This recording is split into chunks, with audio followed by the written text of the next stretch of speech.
heard some music by Hungarian composers, some French music from all over Central and South America.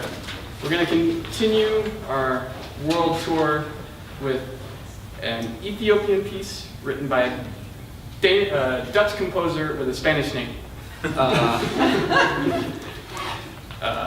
So a saxophonist, a really great saxophonist in a popular saxophone quartet named Willem van Merwijk decided he wanted to write some music, and the name Willem van Merwijk was not going to propel him to stardom the way he wanted, so he adopted the name Guillermo Lago, which is what he writes all his music under.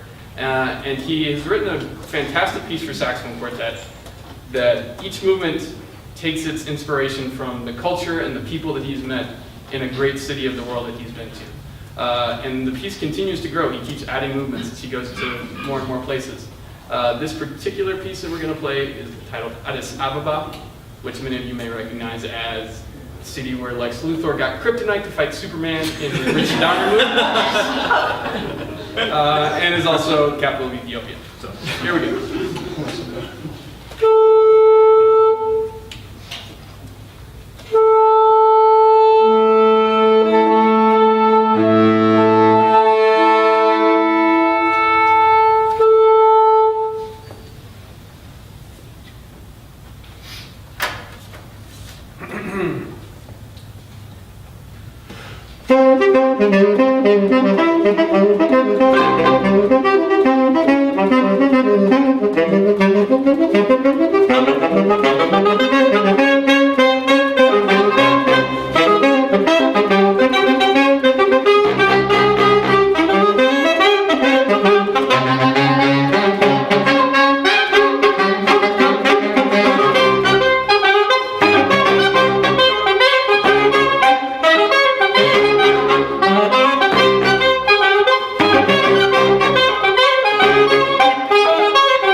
sign them and ask the guys questions. And tomorrow, also I want to mention Mark Adams is here. Hi, Mark. Mark is going to lead us through a loving kindness meditation tomorrow as part of our show. And so if you're feeling the need for that, I know I am, then you'll want to see us tomorrow at Quartet Brewing Co-op coming about noon. All right, guys, and Spencer! Okay, so many people. Yeah, I'm playing a little thing, yes. But he's playing a lot. But he's playing a lot. Yes. So, questions? Yeah. Oh, you want to, yeah, you want everyone to hear? Okay, I have a bunch of questions. Have people in Addis Ababa heard that last piece and what they think of it? I do not. That's a great question. We should reach out to Willem/Guillermo about that.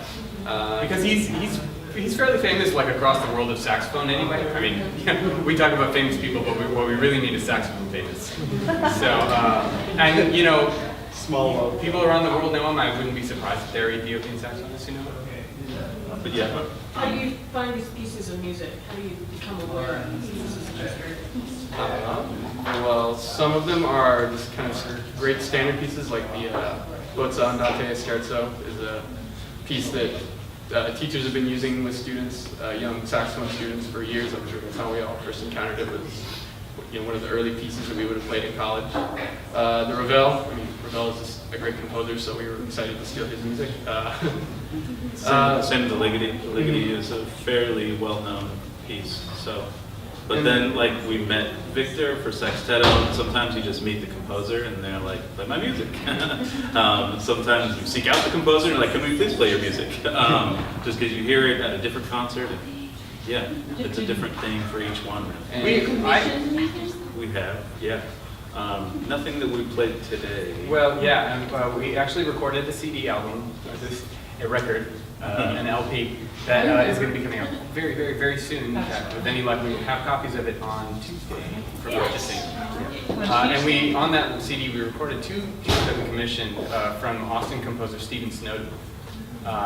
One of them is called Speed Studies, and he wrote it expressly for us. And the other is called Take This Hammer, and it's just this fun, funky. It's actually a very low saxophone quartet. It's two tenor saxophones and two baritone saxophones that he originally had, I think, for euphoniums and tuba. And he said, I think this would be really rad on the saxophone. So yeah, we have a couple of new pieces. We have that REVEL. We have some other things that you'll hear on Tuesday as well that are on that album.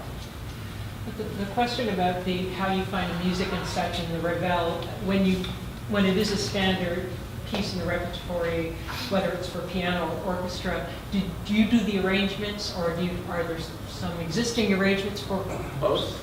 Yeah, that one's an existing arrangement. Yeah. You can tell this did not get printed off the printer. Yeah. But we have arranged pieces for the group, quartet, and when we play with Carla, we've arranged stuff.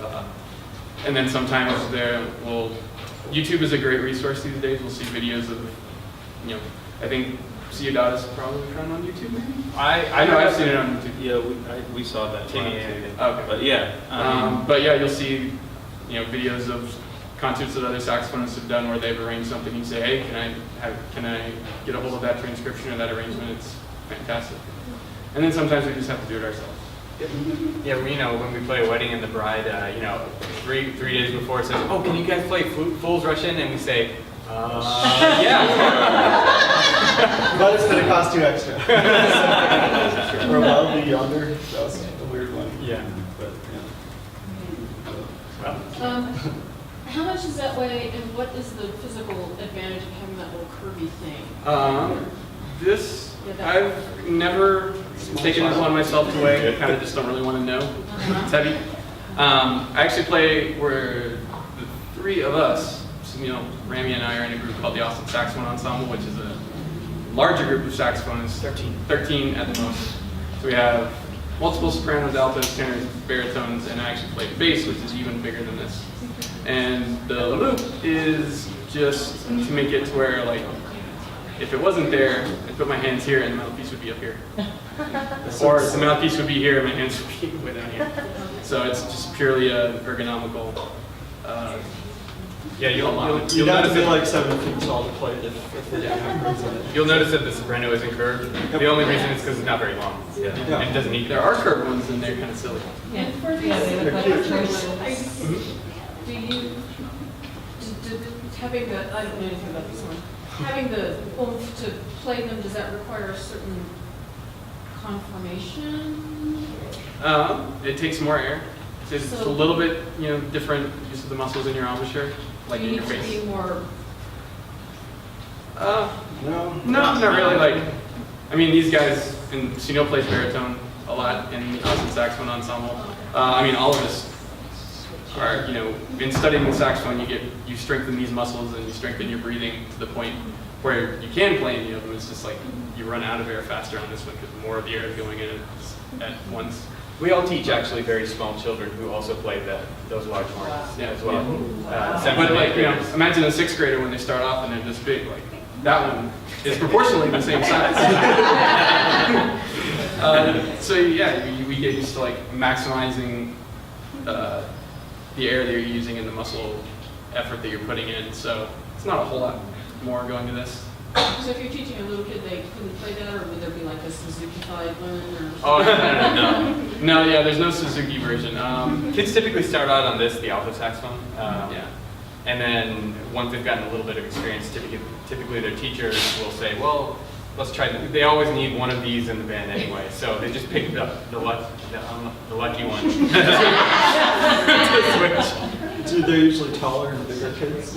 Yeah. It does, especially at that age, it helps when you are already bigger. But there are a lot of baritone saxophonists who are very small.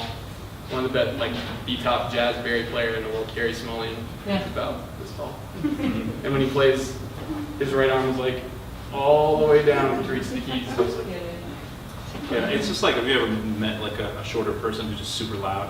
Like their voice is just super loud. It doesn't have much to do with it. It's just like, they put enough air through the instrument, we'll be like, yeah, play baritone. Yes. Yeah, just a technical question. The notation, when you make that, that spitting thing, is that notated just as a really short note? Or that is a special technique called slap tonguing. slap tone? And it's weird because there isn't a universal standard notation for that. It's somewhat of a recent technique, or become more popular recently. So a lot of times with any of these techniques, they're also like the multiphonics that you heard, or like the breathing sounds. That was the other question I was Or the key gonna clicks ask. that we did. The Archie Shepp stuff. Yeah, the composers they'll just put like a little key at the beginning of the piece that says this symbol means this symbol means this.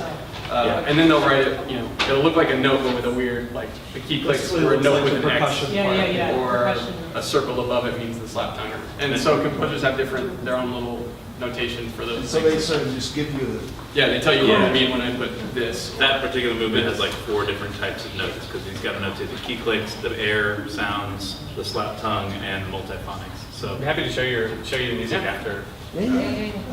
upon dismissal. and anybody, feel free to come up to us, like if we're getting a sip of water or flipping through a book. And that's wait till we come out of the bathroom. But ask us any additional questions. We'd love to meet you. Thank you guys for coming today. What an awesome start to the 2017 REVEL Solstice. thank you, Malvern Books. Thank you.